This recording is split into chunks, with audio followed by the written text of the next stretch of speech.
Rebecca and Ziad have the most fake scripted, most ridiculous scene I have debatably ever seen on 90 Day Fiance history. Guys, 90 Day Fiance was on last night and it was actually really good, except one thing went down with Rebecca and Ziad that was completely ridiculous, completely fake, completely scripted, and I couldn't help but sit there and just laugh my you-know-what off. So in a couple seconds I will talk about everything that went down. Don't worry, give me a couple seconds, but first I want to talk about everything we got to see with Rebecca and Ziad because, oh my god, it was ridiculous. So on last night's episode, we got to see them go out on this big dinner. You know, they went out on a dinner. It was Rebecca, Ziad, and then it was Rebecca's daughter, Tiffany, and her man, Micah, and then these two random people who were Tiffany and Micah's friends, quote unquote, their friends. And of course, one of them was a blonde. I'll try to find a picture. There she is if I can find a picture. She was a very cute blonde, I'm not gonna lie. And of course, she is significantly closer in age to Ziad than Rebecca is because, you know, Rebecca's much older than him,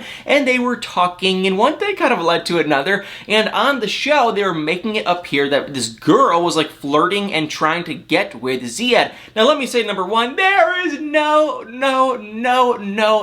way that this girl, I'm sorry, was trying to get with him. Maybe Io don't see what everyone else sees in Ziad, but there's just no way that this girl, who seemed nice and normal, would try to be flirting and trying to get with Ziad when she knows that this, you know, Ziad's engaged to her best friend Tiffany, Tiffany's mom. No way. So that, in my eyes, I don't know for sure, but in my eyes, come on, that had to be completely fake or enacted or something where they made it seem like something that it wasn't, because there is no way that actually went down. And the fakest of the fake things is then when, you know, this girl and Ziad were kind of flirting, you know, quote unquote flirting, we got to see Rebecca sitting next to him, and she was like so mad it wasn't even funny. She was sitting there all disgusted, like, what is going on? Like, she was getting ready to go head to head with, you know, her daughter's friend over the fact that the daughter's friend was trying to flirt with Ziad, which wasn't even true. And if you're wondering, well, what in God's name was this friend? I think her name was Hannah. What was she saying to Ziad?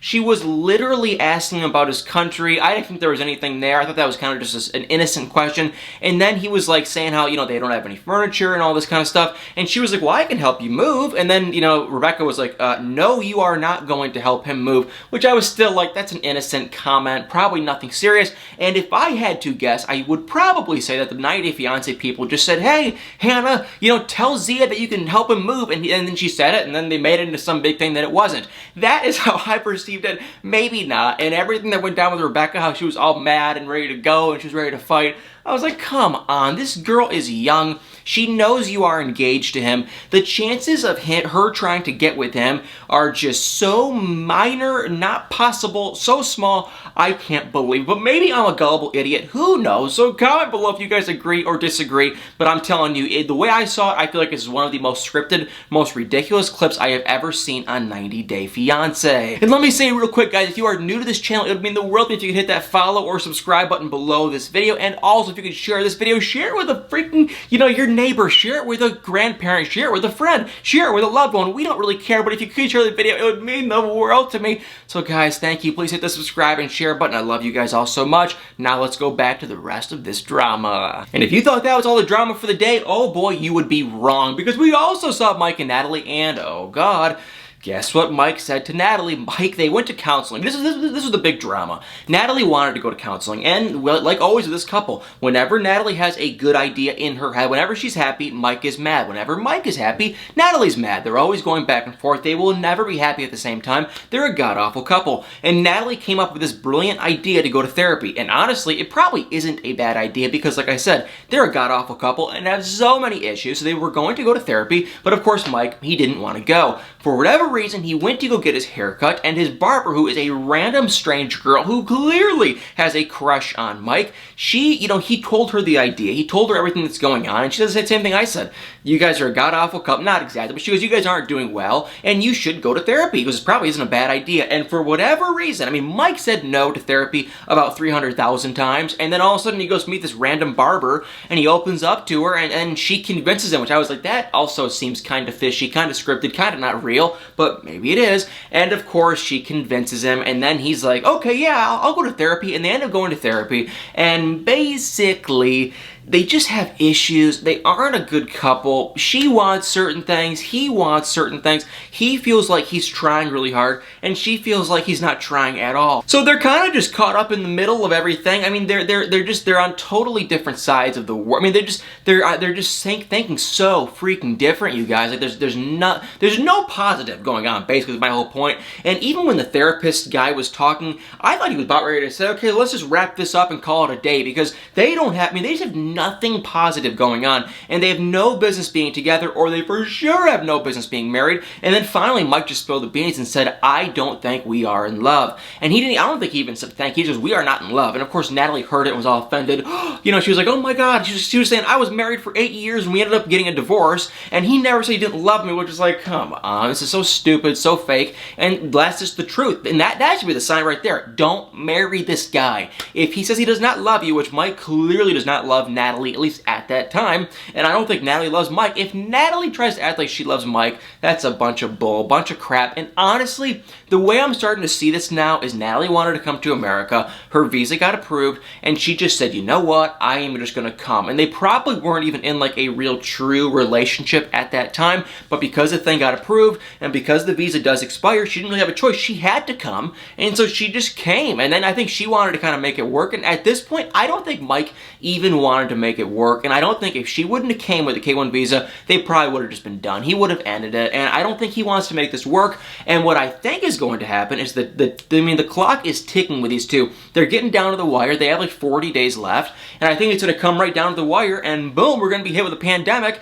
and they're going to be in a very odd situation. That is what I think is going to happen, and I believe, not for sure, but I believe they're going to seal the deal, but I really have no idea at this point. They have no business getting married. They're a god-awful couple, but therapy, I wouldn't really say therapy helped. I will say, though, that therapy made Mike say that he was not even in love with Natalie, which is extremely true. But y'all already know. Make sure to comment below if you agree or disagree about Mike and Natalie, but I don't. I mean, you can like Natalie, you can like Mike, maybe you hate both of them, I don't even know, but it's like, you know, either way, everyone agrees, I feel like, that they're just not the best couple, and they have no business whatsoever being together. But the next couple I want to talk about is a little bit different, and this is a little bit more bizarre, and that would be Stephanie and Ryan. Now, we got to see a couple different things. Number one, we got to see Stephanie doing hula hooping, and I could be totally wrong, but did she say that she hula hoops for 100 hours? Isn't that possible? Anyway, long story short, we got to see Stephanie and Ryan, and yes, they're I hate to even say the word, they're doing better, but they actually are kind of doing better. I don't know how long,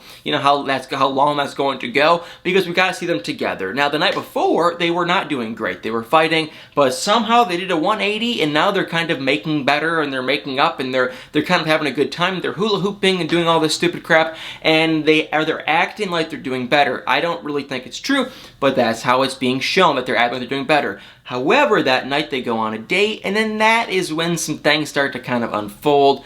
Stephanie told Ryan about how she's getting these readings done by Maria Shaw. We got to see Maria on a couple episodes ago, and she was just saying how, Maria, who I think Maria was probably reading this to her very politely, but she was saying Maria said that, they're going to get married, and then Ryan will cheat on her with a younger woman, which I think, honestly, Maria probably read a variation of that, because the reading what probably said was, you might get married, but either way, he's probably cheating on you like cats, like you don't even want to know. He's probably running all over you, and I think she probably just was nice and polite, because who wants to hear that? But I don't think this guy's honest. I don't think this guy is fair. I am just sick and tired of him. He acts like he's some big shot, and I'm just not a fan of him. And so Stephanie opened up to him. He was blah, blah, blah, blah, blah, but they were kind of on, I thought they were on thin ice, but they were at least doing good enough. They went back to her hotel. One thing led to another, and then boom, we snapped to 4 hours later, and Ryan ran out of the hotel room, and he was screaming, she was screaming, and we don't really know what goes on. We kind of were left on a cliffhanger. However, we have heard from multiple sources. We have, heard all these rumors that it sounds like Stephanie actually had something really, really, really, really, really horrible happen to her that night. Now, I don't know, and it was from Ryan, so I don't know if they're going to show it. I don't know if they're going to talk about it. I don't know what's going to happen. I really have no idea, and it's like, it's a really sad situation. I feel bad. I mean, it's just, like I keep saying, not a fan of this guy at all. Like, I really don't think I've not liked someone this much since maybe like baby girl Lisa, and she had her own, share of issues. So yeah, I'm just not a fan. I think Ryan is a liar and a jerk, and now that I've heard what he did to her, it's just like, I'm just so sick and tired of this guy. But the good thing for y'all is Stephanie has agreed to come on my channel, and oh my god, in like a day or two, maybe either tomorrow or Wednesday, I'm going to post the interview. We already did the interview. It was really fun, a lot of good details, and we can kind of hear more of this story, what exactly is going on. So Stephanie, Ryan, it looks like something really bad is going to happen. I don't know if 90 Day Fiance is going to get into it. I don't know if they're going to show it. Maybe they'll just completely, go to the other side, not even mention it. I have no idea, but oh, you guys, it's not looking good. Then we saw Tariq and Hazel, which that was also sad. That was also not good. Now, a plus with them is they do seem pretty happy. As a couple, they seem happy. Now, as like just in general life, no, they are not happy at all. They are in the middle of the, stay-at-home order. This was filmed like April or May or something, and so they're just sitting at home. They're starting to kind of get stressed, and the sad thing is Hazel got a call from her son's mom, the stepmom, that her son Harry has a fever, and then this was during the middle of all this craziness, and it was even crazier in the Philippines. And so I thought that something actually bad was going to happen. Hazel was devastated. She was so sad. However, we ended up finding out that, thank God, really, my son Harry, he was doing better. He was healthy now, thank God. So at first they kind of left us on a little bit of a cliffhanger, but now we know he's doing fine. I don't know what's going to happen with these two. They really don't have much drama to it. I mean, they're pretty boring of a couple, besides the fact that they're trying to get a girlfriend, which I believe they do end up getting a girlfriend, but they're pretty boring. I think they're going to get married, and they don't have much, honestly, they don't fight much, because I feel like Hazel's like, you know what, I'm living in a good house. Tariq is a good man. He's not mean or anything like that. He's a good guy. He comes from a good place, I think, at least. And so I think she's just like, whatever. Couple minor things here and there. He's a complete slob. But overall, he's a really nice guy. And I think she's kind of just, going along with the flow. They really don't have many issues. I will be curious, though, when they do get a girlfriend, because they will definitely 100% end up getting a girlfriend. I'm curious, when they get this girlfriend, I mean, is there going to be jealousy? Is there going to be fighting? It's going to be kind of interesting to see how that all plays out. Oh yeah, and then there was Javi and Yara, and they're probably, in all honesty, one of the worst couples, not including Mike and Natalie, to be on this season. And you could probably even debate of all time. In my eyes, at least my two eyes, maybe they're a little bit blurry, they have nothing in common. They have no interest. They have they have nothing good going. She's always complaining. He's always complaining. He's constantly drinking. She hates when he drinks. It's like, why are you guys still together? And now we know she's pregnant. So now it's like they kind of have to be. But oh my God, why did she come to America? Why are they doing this? They are a freaking god-awful couple. And in the last episode, we finally got to see Yara meet Joey's dad. And he just said it. Like, why are you coming here? Honestly, he said stuff he shouldn't have said. He crossed lines. He really did cross a couple lines, because he was saying, Yara, you shouldn't dress this way. You shouldn't go out in public wearing this, that, and the other. And honestly, even if he's coming from a good place and he wants her to be safe and whatnot, you probably shouldn't say that, though. Because I feel like, you know what? Let her dress how she wants to dress, and that's her own business. But he did. He crossed some lines. And the mom and daddy also even said, too, there's a lot of rumors and speculation that you might just be coming here to get married, blah, blah, blah. That whole stereotype that you just want to come to America and you're going to leave your man. And I don't think she would, but I wouldn't be totally shocked, because, they don't seem like they're happy at all. They were fighting the entire episode. They're constantly fighting. They have nothing in common. I think she's really rude, and I think he's honestly kind of just a drunk, if I'm going to be completely honest. I think the guy drinks way too much, but I could be wrong, I guess. So they were in his hometown in the bayou, and they were going around hanging out, and Yara was mad. He wanted a party, and now it's like they're having this big party for them. It's like their engagement party, which she didn't even want to go to. They're constantly so negative, but she didn't want to go to it, and it's like they do go to it, and he's already doing a lot of this, so she's really mad, and then she wants to tell everyone that they're having a baby, which I don't see the harm in it, but Jovi was like, let's wait to go to the doctor first, let's kind of wait it out. Whatever. I just feel like just say it. At this point, who cares? But what the heck do I know? So though she doesn't want it, she wants to say it. He doesn't want to. It was a big fight, and that was basically all we got to see. But they were really going at it, and she was even saying that if she wasn't pregnant, she would have just gotten up and left. Which I honestly wouldn't be shocked if that was the case, and she would have left him by now. I feel like she has no interest in him, and he's just dating her totally off her looks, because she is attractive, and he's dating her off the looks, and that is it. And I'm telling y'all, they are a god awful couple. And last but not least, least, is probably one of the dumbest. I mean, I hate to be so negative, you guys, but oh my god, I'm getting sick of I'm honestly really getting sick of this season. I want to wrap this up in a couple weeks because I'm just like, these people, man, they are awful couples. The last but not least would be Andrew and Amira, and they're a horrible couple too. Just like Mike and Natalie, just like Stephanie and Ryan, just like Yara and Jovi. They have no business being together. I don't understand Andrew. Andrew is like so split. So Andrew, long story short, he was in Mexico. She couldn't come. He ended up coming back from Mexico, and it's like he was expecting Amira to be with him, and he had all these surprises for her, and so that part of me is like, oh, he's kind of a nice guy. He's kind of a romantic. He's not a complete jerk like I kind of thought. But also, I'm kind of like, you know what? He just seems so casual, and he didn't have any empathy when she got deported from, freaking Mexico. So that's when I was kind of like, too, oh, he's not very nice. So I don't know where I stand with this guy. I'm so freaking split. I can't decide how I feel. But he came back from Mexico. He's devastated. He's so sad. And it sounds like Amira is going to go to Serbia. I don't know who came up with the idea. He was acting like it was their idea, and I feel like it was all just his. But now on social media, he's acting like it was all her idea. So I don't know. But they're looking at going to Serbia, which is closer to France, so it wouldn't be that long of a flight. It'd be kind of easy, but he couldn't go with her, so it would just be her. And I have a hunch that in the next episode, I can only imagine at least, that she'll get on a flight and go to Serbia and try to come to America. I can only imagine. God only knows what's going to happen.